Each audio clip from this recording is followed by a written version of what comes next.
At-taqwa hahuna, takwa itu di sini. Maka siapa yang punya nur takwa di kalbunya merasakan idza massahum ta'ifun minasyaitan, ketika ada sekelompok syaitan menyentuhnya. Jadi ternyata syaitan itu suka nyentuh-nyentuh. Nanti kita contohkan maksud nyentuhnya bagaimana. Tazakkaru, maka mereka tiba-tiba teringat, fa idza hum mubsirun, maka mereka langsung mampu melihatnya. Maksudnya apa teks ini, ayat ini, Al-A'raf ayat 201 ini? Orang-orang yang sudah punya nur dalam kalbunya, nanti kalau digoda sama syaitan dia bisa ngerasain. Ada latihannya, latihan untuk misalnya sabar itu ada latihannya. Latihan supaya bisa tahajud tiap malam itu ada latihannya. Wa mu'alajati amradil qalb. Lalu terapi kalbu, terapi penyakit-penyakit kalbu. Oh, ternyata di sini ada tambahan lagi. Penyakit kalbu itu mirip dengan penyakit fisik. Kalau kita sakit fisik, kita tidak menikmati makanan, benar nggak? Maka ketika orang punya penyakit kalbunya, dia tidak akan menikmati hidangan rohani. Bukan di Jawa, bukan di Sunda, bukan di Kalimantan, bukan. Yang bernama roh itu kampungnya di negeri yang lain. Disebutkan di sini. Waruhu mansubun ilaihi, dan roh itu berasal dari hadiratnya. Disebut rohku, roh milikku. Jadi sebelum ditiupkan roh itu, roh kita diminta bersaksian, dan dia menatap Allah Ta'ala. Itu yang ayat yang masyhur di surah Al-A'raf, alastu birabbikum, masih ingat? Bukankah aku Rabbmu? Jadi antum sadar atau tidak, kita ini semua pernah bertemu Allah. Kita semua ini. Jadi sebelum kita ketemu di sini, kita udah bareng di sono. Ngapain? Kita udah ketemu Allah. Jadi sekarang walaupun antum nggak tahu nama sampingnya, dulu udah bareng.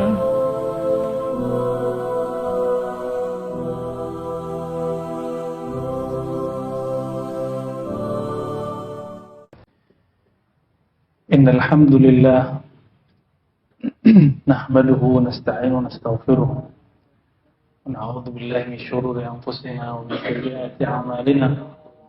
Man yahdihillahu fala mudilla lahu wa may yudlil fala hadiya lahu. Ba'd.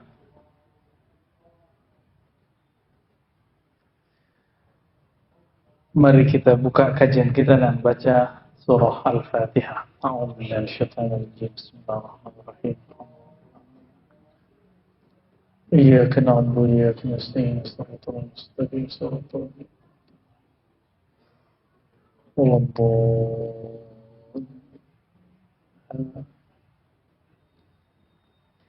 Baik sahabat yang dimuliakan Allah, di bulan lalu kita membahas tentang ajaibul qalb, keajaiban qalbu.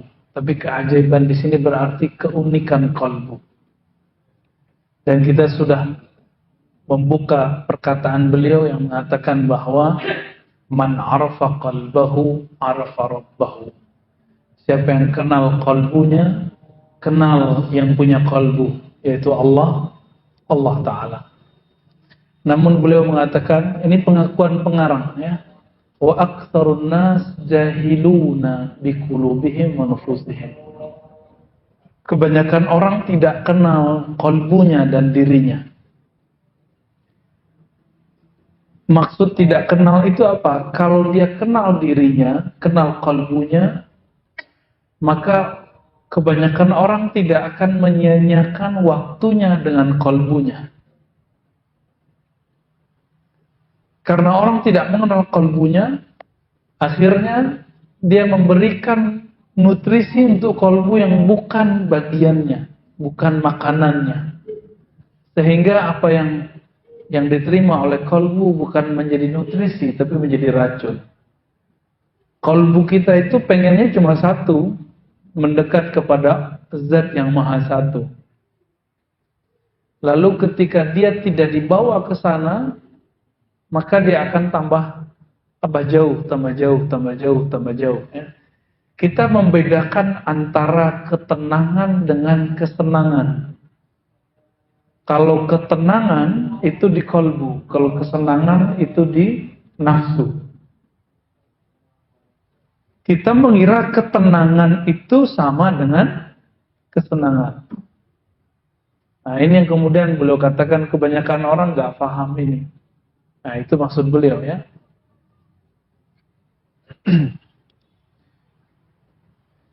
Sekarang kita boleh masuk ke bab yang baru, kitab Riyadhatin Nafs.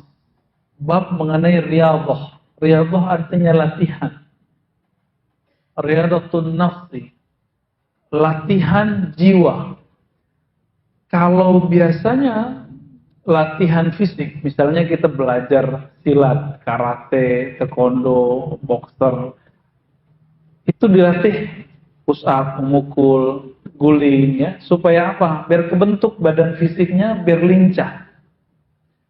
Sama, kolbu itu kalau tidak dilatih, dia nggak lincah. Kalau kita punya teman jawara, baru tangan kita mau nempel ke punggungnya, dia udah nangkap duluan. Ya kan? Sama. Dalam surat Al-A'raf ayat 201, jawara-jawara kolbu itu dicirikan di sana, walladzina taqaw rabbahum. Orang-orang yang takut kepada Allah, takut itu di kolbu, bukan di pakaian. Bukan di serban, bukan di ya, ini bukan pakaian takut ini ya. Pakaian takut itu di kolbu.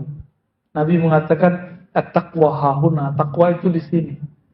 Maka siapa yang punya nur takwa di kolbunya merasakan idza massahum ta'ifun minasyaitan. Ketika ada sekelompok syaitan menyentuhnya. Jadi ternyata syaitan itu suka nyentuh-nyentuh.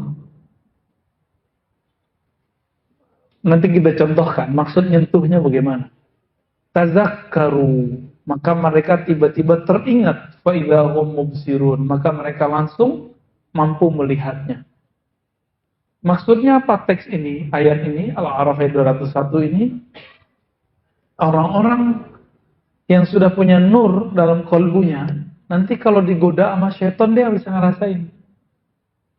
Contohnya, kalau Bang Jimmy lagi duduk-duduk, tahu-tahu ada yang bening-bening lewat. Ya, apa kata kolbunya? Jangan lihat. Kata yang satu lagi, eman, cuma sekali. Ketika si godaan yang kedua datang, dia sadar, oh ini setan nih. Nah itu berarti nur kolbunya sudah hidup. Nur kolbunya sudah hidup. Tapi dia dengar, dia tahu kalimat itu kalah. Berarti belum walladzina taqaw. Dia belum nur takwanya belum nancep ya. Belum ada di dalam. Mungkin takwa ada tapi nurnya sedang padam. Ya. Maka sahabat yang melakukan Allah, kita ini kurang adil supaya sehat jantung, mau olahraga jantung setengah jam, 1 jam setiap hari. Tapi mau sehat kolbu tidak mau olahraga kalbu setiap hari. Adil enggak? Karena kita enggak adil, Allah mengatakan innallaha yuhibbul muqsitin. Allah itu jatuh cintanya kepada orang yang adil, yang proporsional. Kita kurang proporsional, makanya sholat kita enggak khusyuk-khusyuk. Enggak khusyuk-khusyuk wajar. Kenapa? Kita enggak adil kepada Allah. Enggak adil kepada diri sendiri.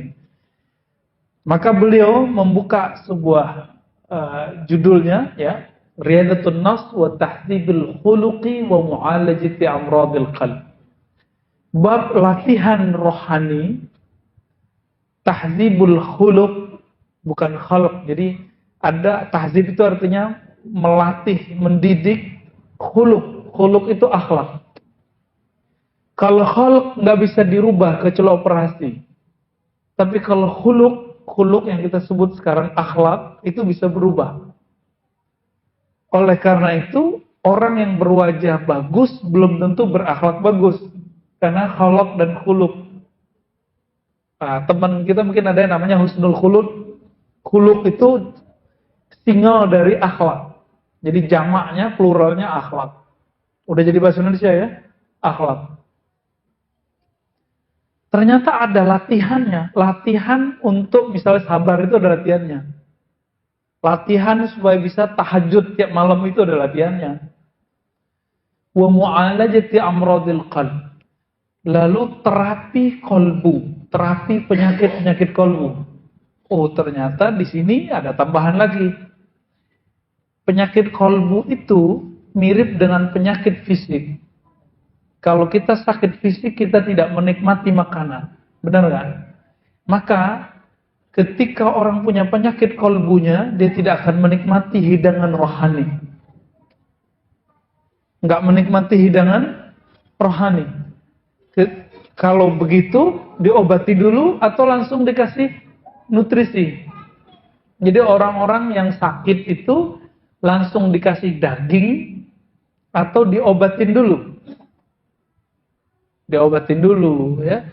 Kita langsung kasih nutrisi, makanya muntah lagi. Itu sebabnya orang-orang munafik itu tidak akan bisa langsung didakwahi. Dia cuma bisa diingatkan dulu. Diobatin dulu kolbunya.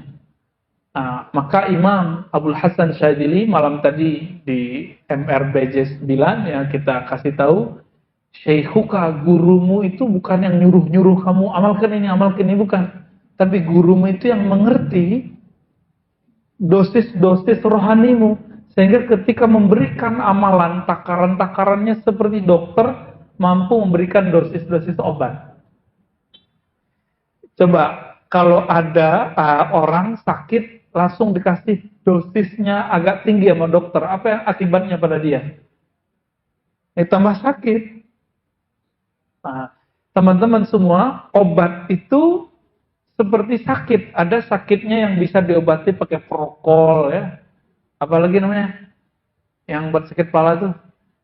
Ya, Panadol apalagi. Kita bukan iklan ya. Ya gitu, itu nama-nama itu nggak perlu pakai resep dokter. Cuma jangka waktunya hanya 3 hari, ya kan? Udah ditulis di situ. 3 hari penyakit masih berlanjut, hubungi dokter. Saya mau tanya, udah berapa hari sholatnya tidak khusyuk? Udah berapa lama zikirnya tidak nikmat? Sudah berapa lama baca Qur'annya nggak lezat? Tapi kok nggak pernah dikonsultasikan ke dokter kolbu? Makanya nggak sembuh-sembuh. Kalau sudah parah, kita nyebutnya apa? Bukan akut lagi, kronis ya. Ya, kalau sudah parah begitu, tentu inapnya lama. Ya, diinapkan. Makanya sahabat-sahabat Nabi itu, karena mereka kolbunya sehat, Nabi mengajarkan di awal-awal iktikaf di awal Ramadan. Nabi mau selesai 20 Ramadan, lalu kemudian dapat wahyu bahwa Lailatul Qadar munculnya di akhir bulan. Maka belum lanjut lagi. Jadi pernah Nabi itu iktikaf penuh. Pernah juga 20 hari. Dan yang paling sering beliau lakukan 10 hari, 10 hari. Iktikaf itu latihan kolbu Pak sebenarnya, bukan pindah tempat tidur. Ini iktikaf kita masih pindah tempat tidur kan? Apalagi iktikaf kita kadang-kadang cuma pindah tempat ngobrol, ya, kenalan lagi, ngobrol lagi, ceramah lagi. Kalau iktikaf gak usah banyak-banyak ceramah, banyakin amal. Karena kalau kebanyakan ceramah kan, kecuali emang udah jadwalnya di masjid ceramah, udah kita biarin. Tapi jangan banyak-banyak lagi. Nabi itu kalau itikaf off, ngajar. Nggak ada cara ngajar lagi. Yang beliau lakukan cuma mendidik jiwa. Ketika menantunya dan anaknya belum bangun, digedor-gedor. Bangun Ali, bangun Fatimah. Dibangunin. Jadi Nabi itu betul-betul seperti seorang trainer. Nah, maka di sini ada sebuah istilah. Asy-Syaikh al-Mursyid lil Murid. Ini kitab bukan kitab tarekat ya. Ini kitab tentang terapi kolbu. Imam Ibnu Qudamah ahli hadis al-Maqdisi, mazhabnya Hanbali, bukan Syafi'i. Ternyata beliau ini berguru kepada keluarga al-Maqdisi yang mereka punya akses kepada Syekh Abdul Qadir Al-Jilani. Hasilnya ini nih kitabnya. Jadi semuanya punya akses ke sana karena sama-sama Hanbali. Syekh Abdul Qadir Jilani Hanbali, dan rata-rata keluarga Al-Maqdisi itu Hanbali, ya. Apa kata beliau? I'lam annal khuluqal hasan sifatul anbiya was siddiqin. Ketahuilah bahwasannya sifat baik, akhlak terpuji itu adalah pakaiannya para nabi dan siddiqin. Siddiqin itu ulama-ulama. Akhlak yang baik. Maka nabi itu bukan mewarisi gelar doktor LCMA. Nabi tidak mewarisi kemampuan baca kitab. Nabi mewarisi akhlak. Ada orang pintar baca kitab, tapi kalau di mimbarnya menakutkan Pak jadinya Pak. Berarti dia belum mewarisi akhlak Nabi, baru pintar baca kitab. Ada orang dia mewarisi ilmu fikih Nabi, tapi tidak mewarisi keramahannya Nabi Sallallahu Alaihi Wasallam. Saya sering cerita, masih ingat orang yang nipisin masjid itu secara fikih haram, tapi secara akhlak itu dibiarin. Karena Nabi membiarkan mereka, akhirnya esok-esok semua Arab Badui masuk Islam. Semua Arab Badui masuk Islam. Jadi ngalah sekali supaya menang beribu kali. Itulah Nabi Sallallahu Alaihi Wasallam. Jadi akhlak kenabian itu nggak selalu menang sendiri. Nah, kalau kita sudah mewarisi ini, sudah lengkap sudah warisannya, ya. Al-waris Muhammadi disebut. Sebaliknya, akhlak yang buruk itu beliau sebut sammun qatilun, adalah racun yang membunuh. Yang dibunuh bukan fisik ini, tapi yang dibunuh adalah qalbu.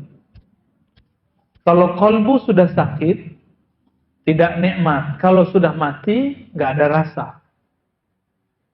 Nah, kalau sholatnya udah nggak ada rasanya, hati-hati tuh. Ya, jangan-jangan sholatnya orang yang sudah mati qalbunya. Nah, jangan sampai ya. Maka beliau memulai dengan bab fadilatu husnil khuluqi wa zammi su'il khuluq. Keutamaan berakhlak baik. Apa kata beliau? Takallamu fi husnil khulqi mu'taridina li samratihi la li haqiqatihi. Ya. Para ulama sudah banyak membicarakan tentang akhlak yang baik, namun mereka lebih banyak berbicara tentang buahnya, efeknya, tapi belum berbicara tentang hakikatnya. Maksudnya apa ya? Lalu beliau menjelaskan bahwasannya khuluq, seperti yang saya katakan di awal, khuluq itu dapat dipandang dengan mata batin. Kita semua punya, Pak. Kita sekali lihat orang punya jadi juri. Oh, ini orang baik nih. Nah, itu yang kita lihat bukan mukanya, tapi akhlaknya. Itu Bapak Ibu, ikhwan, akhwat, sahabat semua, kita memandang bukan pakai mata ini, tapi lagi pakai kolbu. Pernah nggak melihat ada orang gagah, cantik, tapi kita bilang ini orang jahat nih? Pernah? Itu yang ngomong kolbu. Yang disebut dalam bahasa Arab basirah. Berarti kita sudah bisa membedakan kegagahan fisik, kecantikan fisik bukan berarti cantik rohaninya. Coba bandingkan. Betapa kita setiap hari merawat wajah ini. Benar nggak? Bagi mbak-mbak ya, mas kayaknya kurang. Kalau perempuan setiap hari pakai bedak, pakai pembersih. Bang Adi udah ketawa-ketawa tuh ya. Masuk nggak? Perempuan, dan itu normal. Kalau laki-laki begitu nggak normal. Tapi kita coba lihat, apakah semua perempuan yang kulitnya halus itu kata-katanya halus? Enggak. Apakah semua perempuan yang di bleaching apa tuh ya, putih, ada yang udah putih pengennya agak sawo mateng, Tapi ternyata walaupun halus kulitnya, cantik, rupawan, rupawati ya, ternyata pas dia ngomong kita kaget, belagu gitu. Ya. Pas kaget keluarnya kodok, ya. Pas kaget keluarnya ayam. Itu nggak cantik. Maka al-jamal jamalul qalb. Kecantikan itu adanya di kolbu. Bandingkan cantiknya Khadijah, Sayyidatuna Khadijah radhiyallahu taala anha dan Aisyah. Aisyah gadis nggak? Satu-satunya istri Nabi yang gadis kan cuma Aisyah. Artinya Nabi emang nggak pemburu gadis, Pak. Nabi itu dititahkan oleh Allah nikah, maka Nabi nikah. Jadi Nabi nikah itu bukan karena kehendak dirinya, tapi karena perintah dari Allah. Ketika terakhir menikah dengan Zainab binti Jahaz, turun lagi ayat tidak boleh dinikah. Nabi nggak nikah lagi. Padahal saudaranya dari kalangan Nabi Allah, Nabi Sulaiman berapa istrinya? 600 plus 400. 1000. Nabi Bani Israel. Yang sekarang orang-orang yang beragama ikut Israel, baik Israel Isa atau Israel Musa, ngejek-ngejekin kita. Muhammadmu hypersex. Ya siapa yang hypersex? Ya. Kalau Nabi mau, istrinya berapa? 1000 dong, seharusnya. Tapi Nabi enggak tuh. Ya. Istrinya malah cuma 11. 13 cerai 2. 11 meninggal 2. Sisa 9.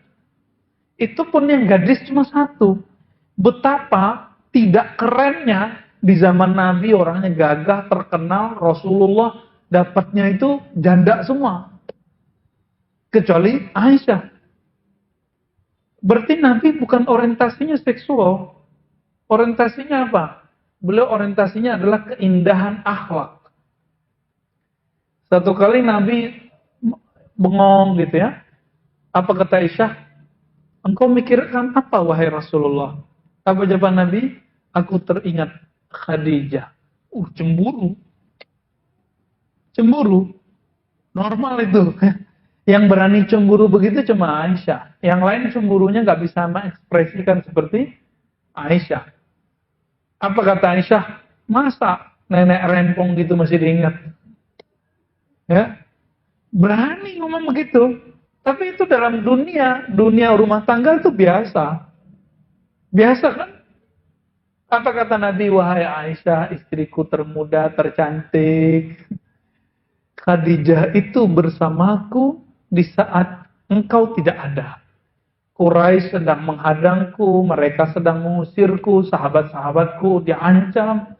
Lalu beliau menyokongku dengan semua yang dia punya. Makanya kenangan bersamanya tidak bisa hilang. Pertama dapat wahyu, Aisyah nggak bilang, Muhammad ente gila. Nggak bilang gitu. Jadi Nabi Muhammad cerita, saya didatangi oleh makhluk bersayap 360 kiri kanan, lalu mendekat, lalu membacakan Iqra, bla bla bla bla bla bla begitu. Kalau istri-istri sekarang mungkin bilang, Mas, kamu ketemu jin apa sih gitu? Gila nih ya. Pulang-pulang dari Gua Hiro gila nih. Kalau mungkin Nabi kalau nikah sama perempuan-perempuan sekarang begitu. Tapi ini enggak. Ustadz aja bilang gitu. Ada salah seorang ustadz di TV, jamaahnya itu pengobatan. Nanya, Ustadz kalau saya baca ayat ini sekian kali gimana? Apa kata ustadznya? Oh hati-hati nanti didatangin jin. Baca ayat kok didatangin jin? Dari mana itu? Ya, ajaran dari mana itu? Itu ustadz loh. Apalagi, ya bukan ustadz gitu. Akhirnya Aisyah sadar diri. Disebut insaf, munsifah. Ya, oh iya, saya waktu itu masih bocah kecil. Tapi Aisyah sudah berkorban. Jadi sahabat yang melakukan Allah, Nabi SAW itu teringat Khadijah bukan fisiknya. Tapi teringat akhlaknya. Dapat wahyu malah dikuat-kuatin. Kamu normal, orang baik, nggak mungkin didatangi makhluk-makhluk yang jahat. Begitu nguatinnya. Maka siapa yang mewarisi ilmu Khadijah, akhlak Khadijah, dia tidak pernah membuat sedih suaminya. Dia selalu menguatkan suaminya. Ya, kalau pewaris Aisyah beda lagi, cerdas, tapi tajam. Perlu juga tuh ya. Maksudnya perlunya apa? Nambah. Bukan gitu ya. Udah ngeres aja ke sono ya.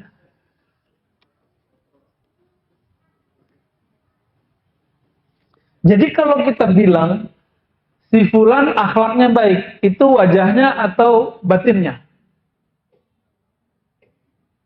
Wajahnya atau batinnya? Batinnya ya. Tapi kalau kita sebut si fulan cakep, itu apa? Wajahnya. Sepakat ya? Jadi sebenarnya saudara yang melakukan Allah, kita itu sudah biasa mengakses alam yang bukan zahir. Cuma nggak percaya aja. Kita setiap hari loh memandang yang tidak zahir itu. Setiap hari kita memandang yang tidak zahir. Kita sering ngomong, gue ikhlas loh. Itu kan ngomong mau menzahirkan yang batin. Ya kan? Karena orang nggak percaya lalu kita zahirkan. Tapi semakin kita zahirkan yang batin, dia jadi nggak batin lagi. Nah, maka batin itu bahasa Arab sesuatu yang tersembunyi. Biarkan dia tersembunyi. Nanti biarkan orang-orang dengan batinnya memandang. Nah, lalu beliau mengatakan, fal jasadu mudrakun bil basar. Jadi yang saya tanyakan barusan disebutkan sini. Maka kegagahan pada jasad dapat dilihat dengan mata fisik. Wan nafsu, kecantikan kegagahan dalam jiwa, mudrakatun bil basirah, dapat dipandang dengan basirah, dengan mata batin ya. Walikulli wahidatin minhuma hay'atun wa surah. Dan masing-masing itu punya rupa. Penyerupa. Coba ada orang gagah ketika dia marah, gagahnya gimana? Hilang. Ya. Ada cowok-cowok keren, tapi tangannya begini deh, ya. Gimana kira-kira? Langsung nggak keren lagi. Ya, berarti dia punya masalah. Punya masalah. Apa yang paling mengejutkan saya di sini, di teks ini, belum bacain ayat, tulisin ayat, surat Shad 7172. Tapi penafsirannya ini yang bikin saya kaget. Surat Shad 7172. Ayatnya kalau dibaca, inni khaliqun, sesungguhnya aku menciptakan basyaran, manusia bashar. Bashar itu fisik. Jadi manusia itu terbagi dua. Satu sisi bashar. Bukan Bashar Asad loh ya. Bashar itu sisi fisik. Mintin, dari tanah atau dari saripati tanah. Benar nggak? Antum makan yang dari tumbuhan? Bahkan hewan-hewan itu makan tumbuhan atau makan apa? Makan bulan. Makan tumbuhan ya. Jadi beda sama Superboy, Superman ya. Superman nggak perlu makan, dia cukup kena cahaya matahari, ya. Nah, itu alam imajinatif itu. Lalu apa kata beliau? Ada ayat berikutnya bahwa di dalam diri kita ada sesuatu yang bukan dari tanah ini, bukan dari bumi. Antum itulah yang disebut alien. Fa idza sawaituhu, kalau si tanah itu, saripati tanah itu sudah diaduk, diolah sehingga menjadi janin. Sawaituhu, aku sempurnakan fisiknya. Nafakhtu fihi min ruhi, baru aku install namanya roh. Ditiupkan roh di situ. Dan Allah menyebutnya ruhi, roh milikku. Perbedaan agama sebelah mengartikan itu rohku sendiri, kezatku. Sehingga Nabi Isa itu disebut rohnya Tuhan. Padahal maksudnya roh milik Allah. Sama kayak kalimat ardullah, bumi Allah. Maksudnya bumi milik Allah. Bukan berarti bumi ini di dalamnya ada Allah, bukan. Ya. Ini akibat penerjemahan kitab suci yang tidak cocok ya. Jadi Injil itu dulu mungkin diterjemahkan tapi tidak pas. oleh sebagian penerjemah-penerjemahnya. Wallahu a'lam ya. Lalu apa kata beliau, ini kalimatnya ini yang bikin saya bergetar ketika awal membaca. Fanabbaha ala annal jasada mansubun ilatin. Allah mengingatkan kamu wahai manusia bahwa tubuh fisikmu ini dia berasal dari tanah. Mansubun, dia dinisbatkan ke tanah. Berarti nanti semua yang berbau tanah itu miliknya. Itu tempat pulang kampungnya. Jadi pulang kampung kita emang ke tanah. Antum lahir di mana? Itu kampung KTP. Kampung akte lahir. Tapi kampung kita itu bisa di tanah mana aja. Namun ingat, kita punya makhluk alien di dalam. Namanya roh. Yang ini kampungnya bukan di Aceh, bukan di Padang, bukan di Jawa, bukan di Sunda, bukan di Kalimantan, bukan. Yang ini bernama roh itu kampungnya di negeri yang lain. Disebutkan di sini. Waruhu mansubun ilaihi. Dan roh itu berasal dari hadiratnya. Disebut rohku, roh milikku. Jadi sebelum ditiupkan roh itu, roh kita diminta bersaksian. Dan dia menatap Allah Ta'ala. Itu yang ayat yang masyhur di surah Al-A'raf. Alastu birabbikum, masih ingat? Bukankah aku Rabbmu? Jadi antum sadar atau tidak, kita ini semua pernah bertemu Allah. Kita semua ini. Jadi sebelum kita ketemu di sini, kita udah bareng di sono. Ngapain? Kita udah ketemu Allah. Jadi sekarang walaupun antum nggak tahu nama sampingnya, dulu udah bareng. Dalilnya ini, kemudian hadis Nabi, innal arwah junudun mujannada, hadis Sahih Muslim. Roh itu dia berbaris-baris. Kalau dia kenal dia akan akrab, kalau dia nggak kenal dia akan menjauh. Hadis Sahih Muslim. Jadi kita udah ketemu sebelumnya. Cuma sekarang ada yang nggak hafal kan namanya. Tapi roh itu bentuknya lebih bagus dari tubuh fisik ini. Lebih ideal. Di saat itu, di alam roh itulah Allah memuliakan, memberi anugerah kepada semua roh, memandang kepada sumber roh. Jadi makna inna lillahi wa inna ilaihi raji'un itu jadi nggak serem sebenarnya. Coba terjemahin. Inna lillahi. Coba terjemahin. Sungguh kami milik Allah. Ya kan? Maksud lainnya, kami berasal dari hadiratnya. Dari alam roh yang kepunyaannya. Lalu kalimat berikutnya, wa inna ilaihi raji'un.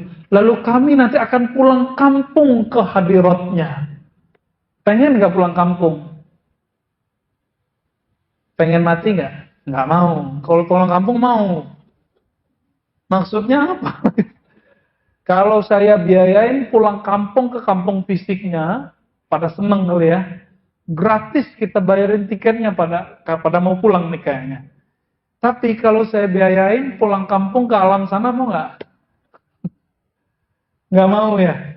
Padahal nggak bayar lah ya. Kok nggak mau? Berarti kita belum kenal alam kampung rohani. Pulang kampung itu menyenangkan nggak? Tunggu dulu. Kalau masih mahasiswa, masih siswa, pulang kampung mah enak. Di kampung udah ada yang nanggung. Tapi kalau sudah bermuka-muka begini nih, pulang kampung gak punya rumah di kampung, mau tinggal di mana? Pulang kampung gak pernah bangun kampung, malu. Pulang kampung dulu punya kasus di kampung, malu pulang. Pulang kampung tapi gak pernah nyapa-nyapa orang di kampung, berani pulang gak? Gak berani. Kawan kita ada salah seorang udah 35 tahun gak pernah pulang kampung. Saya tanya, kok kamu gak pulang? Dalam hati aja dia jawab ya. Tapi mukanya udah menjawab, saya udah tahu. Malu gitu.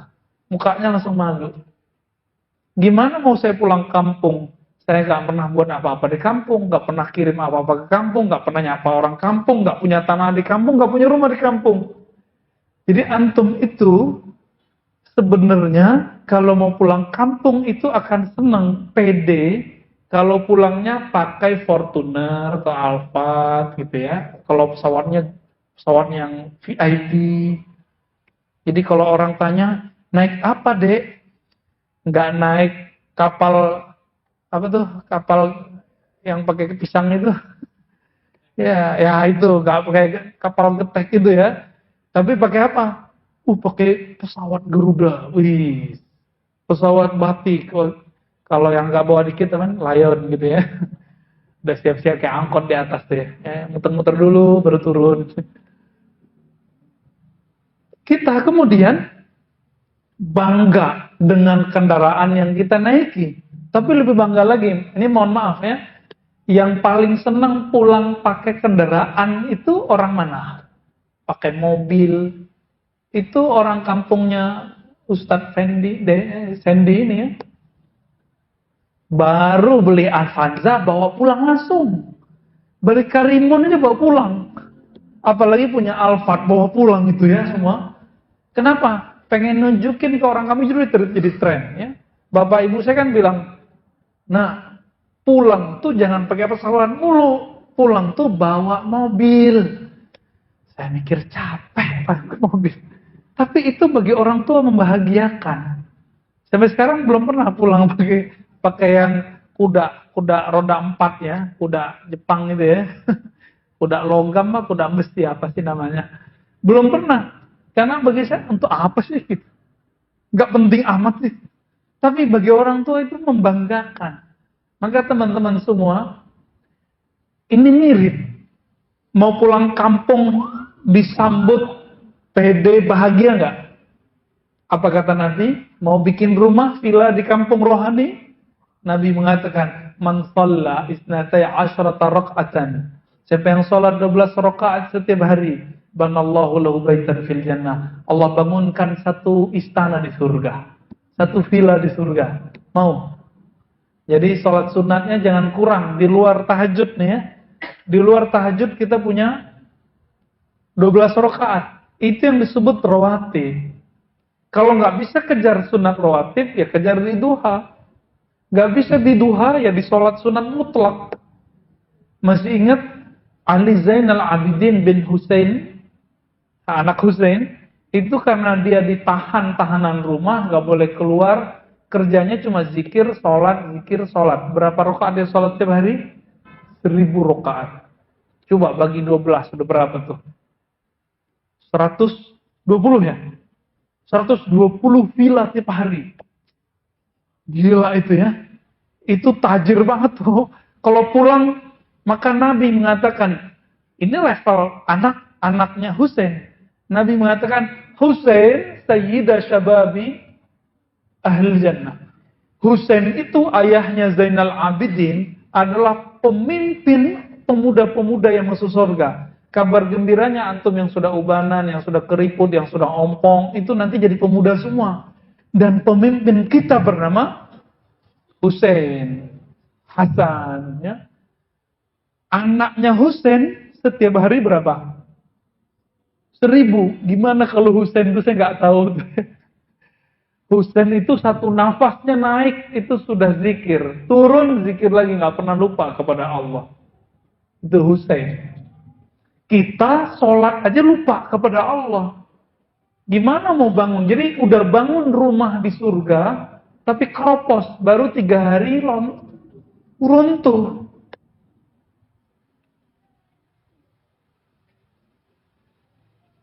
Asrama IIKI, takhusus untuk perempuan, kan dibangun tuh oleh proyek-proyek. Kontraktornya jahat sekali.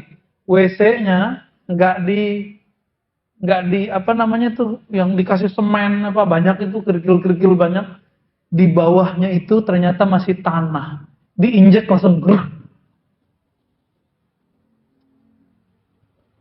Itu baru belum lama ya, kebakaran asrama IKI, masih ingat nggak sebelumnya? Penghafal Quran dari kalangan perempuan itu asramanya jadi si pemberi dana oke, kontraktornya kurang ajar. Mungkin kontraktornya bener, tapi tukangnya kurang ajar. Itu. Nah, makanya kita kalau beramal itu betul-betul detail, diliatin, dipelototin pakai kolbu satu-satu. Jangan cuma merhatiin takbir assalamualaikum doang. Ya, apalagi merhatiin kaki kawan. Ya, kita lagi mau maku rumah, tapi yang kita lihat orang maku sampingnya, hancurlah tangannya. Ini ilustrasinya. Orang-orang yang membangun rumahnya di surga, tapi dia tidak memperhatikan bahannya, kualitasnya, baru sehari udah roboh. Nah, inilah nasib orang-orang yang tidak memelihara kolbunya dalam sholat. Bilang ini, capek ah, malam tadi tahajud 11 rakaat. Aduh, betisku naik, gitu ya. Malam tadi 1 juz, langsung roboh. Ya, roboh langsung. Maka Nabi mengatakan 3 hal yang bisa menghancurkan. Salah satunya ujub, merasa dirinya keren gitu. Lalu diceritakan ke orang. Maka ingat-ingatlah. Mungkin kita sudah banyak bangun, tapi nggak dijaga. Udah bagus, rumahnya udah bagus, tapi nggak dibersihin. Gimana? Ya, kotor lagi gitu. Maka teman-teman yang menggunakan Allah, jika ingin pulang kampung indah, maka bangun di sana istana. Siapkan kendaraan yang bagus. Kalau perlu, kita punya prestasi, nanti diundang pulangnya. Dapat undangan gratis. Itu yang dibacakan dalam surah Al-Fajr. Ya Tuhan, nafsul mutuna itu undangan kematian gratis, Pak. Mau nggak diundang? Diundang oleh yang punya langit dan bumi. Maka orang-orang ini kalau diundang, disambut oleh makhluk langit dan ditangi oleh langit makhluk bumi. Kita ini ketika lahir, kita nangis. Orang yang nyambut gimana? Ketawa, senyum. Tapi kita nggak tahu ketika kita meninggal nanti orang senyum apa nangis. Kira-kira gimana, Pak? Ibu, Mbak, semua. Kita yang mana nih? Ketika ada salah seorang ustadz meninggal ibunya, itu ramai kan ke sana. Saya langsung sedih. Ya Allah, ini yang terkenal anaknya, tapi ibunya dapat keberkahan. Oh, ternyata anaknya itu jadi seperti ini karena didikan ibunya. Poin, ketika meninggal itu ribuan orang datang, sholat gaib di mana-mana, dapat keberkahan. Kita mikir, kita yang dakwah-dakwah ini yang mana nih ya? Maka teman-teman semua, disebutkan di hadis Nabi, innamal a'mal bil khawatim. Amal itu tergantung endingnya, tapi ending itu tergantung dalamnya. Jika di dalamnya benar, nanti akhirnya benar. Jadi apa kata beliau? Beliau sedang mengenalkan kampung kita. Kampung kita bukan di Padang, bukan di Pekanbaru, bukan di Jambi, bukan di Kalimantan, bukan di Jawa, bukan di Sunda, bukan di Betawi. Bukan. Kampung kita bernama alam roh. Nanti bakal pulang ke sono. Jadi jangan kemudian terlalu nyaman dengan tubuh ini. Tubuh ini terlalu lemah untuk memikul roh.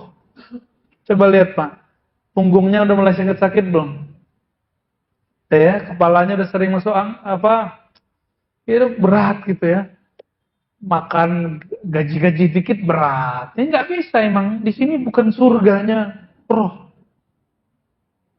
Dulu masa kecil emang enak kalau makan apa aja naiknya ke atas, Pak. Kalau sekarang makan apa aja, maju ke depan, makin ke kanan. Tuh semuanya tuh sama aja tuh ya. Tuh, sama saya juga begitu. Udah beda.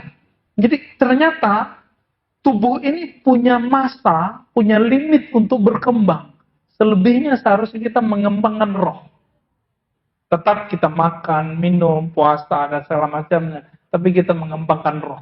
Maka kita kasih rumus.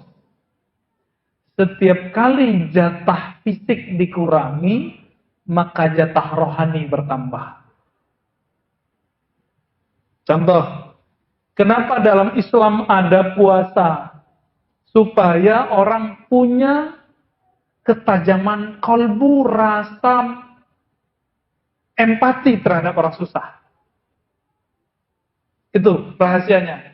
Jadi puasa Daud, puasa bukan untuk sakti. Puasa Daud, puasa Ramadan, puasa Senin Kemis, itu supaya kalbu kita bisa merasakan kesusahan orang. Itu yang disebut ahli makrifat. Bukan yang bisa baca hati orang itu, Pak. Itu mah tukang gosip gitu ya. Sok tahu baca hati kita. Itu untuk apa? Tapi orang yang kata Nabi, la yu'minu ahadukum, kamu nggak sempurna imannya. Kamu tidur kenyang, tetanggamu tidur kelaparan. Orang yang ngerti itu yang disebut ahli makrifat. Itu yang disebut ahli torikot. Itu yang disebut ahli ma'rifatullah, ahli hakikat itu. Yang kan sekarang orang banyak ya. Saya lihat beberapa sahabat kita udah mulai kajian syariat, tarekat. Aduh, serem amat sih bahasannya ya. Tapi nggak apa-apa kalau mau tahu. Sebenarnya puncak hakikat itu bukan ngawang itu enggak. Tapi ketika dia mulai berpikir tentang alam kiri kanannya. Ini yang dialami oleh pendiri Jemaah Tabligh Maulana Ilyas, pendiri Ikhwanul Muslimin, pendiri NU, pendiri Muhammadiyah. Dulu mereka sibuk sendiri, sibuk sakti sendiri, sibuk pinter sendiri. Apa kata Hasan Al-Banna? Ya. Saya belajar Thariqat Hasafiyah, cabang dari Syadziliyah. Tapi orang Thariqat itu sebagian, nggak semua, sibuk sama dirinya. Tidak pernah mau memikirkan kiri kanan sampingnya. Akhirnya dia buat gerakan Jami'iyah Hasafiyah, lalu diganti jadi Ikhwanul Muslimin. Dalam setahun punya cabang 300. Baru setahun. Gerakannya betul-betul ya seperti NU di Indonesia dan Muhammadiyah. Betul-betul persis sama. Dan mereka sama-sama Syadziliyah. Hadratus Syekh Hasyim Asy'ari rahimahullah itu Syadziliyah sama. Kita punya sanadnya dan kita lihat Syadziliyah toh, ya. Jalurnya ke Mahfud, Syekh Mahfud Termasi terus nyambung ke Abdul Hasan Syadzili. Mereka itu ketika tajam ma'rifatnya, tajam ilmu baca kitabnya, bukan untuk diri sendiri, memperkaya diri sendiri, justru berbagi kekayaan ilmu dibagi-bagikan, harta dibagi-bagi semua. Dulu kiai-kiai ngasih makan santri kan? Semoga sampai sekarang ada lagi ya. Nah, itu warisan dari Rasulullah SAW. Rasulullah itu punya santri, orang-orang sufah itu Nabi kasih makan. Minimal dikasih tempat gratis deh kalau nggak ngasih makan. Gitu. Harus ada yang begitu. Jadi apa rumusnya? Semakin kurangi jatah fisik, maka jatah rohani bertambah. Tapi kalau cuma dikurangi, tidak dilatih, kepekaannya nggak ada. Khawatirnya nanti jadi dukun. Ya. Jadi ahli cakra. Baca-baca cakra orang. Nah, maka orientasi rohani kita jangan lagi mau baca cakra, baca aura, itu nggak penting ya. Cukuplah aura kasih yang cantik itu ya. Nggak usah kita baca-baca aura orang, nggak penting. Apa kata Allah? Wa fi anfusikum afala tubsirun. Yang perlu kamu baca itu auramu, dirimu, jiwamu. Surat Zariyat ya. Di dalam jiwamu, apa kamu tidak melihat bahwa ternyata jiwamu alien, dia nggak butuh yang ada di dunia ini, dia butuh yang di akhirat. Itu sebabnya rumusnya tadi, ketika kita kurangi jatah tidur, lalu kita hidupkan mata kolbu dengan zikrullah, nanti kolbunya tajam. Seperti orang yang melatihkan lari setiap hari 10 kilo, 10 kilo, 10 kilo, nanti dia ajak 20 kilo juga kuat. Tapi nanti di padang mahsyar kan nggak bisa tidur, nggak ada tidur lagi. Ya? Nah, ini bagian akhir. Kalau kita nggak terbiasa bangun malam hari sekarang, nanti kita kelelahan di sana, Pak. Saya tutup dengan sebuah hadis Nabi bersabda, "Aktsarukum jaw'an yaumal qiyamah, aktsarukum syaba'an fid dunya." Orang yang terlalu banyak ngasih porsi untuk perutnya di dunia adalah orang yang paling lapar di akhirat. Orang yang banyak tidur di dunia, orang yang nanti paling lelah nanti di akhirat. Jadi saya mengimbau, mari bangun malam nanti ya. Bangun. Kalau ketinggalan qadha, Jadi Nabi pernah mengqadha salat sunnahnya. Nah ini bagian pertama dari latihan jiwa. Mari latih ntar malam, itu pagi, semoga bulan depan sudah ada hasilnya ya.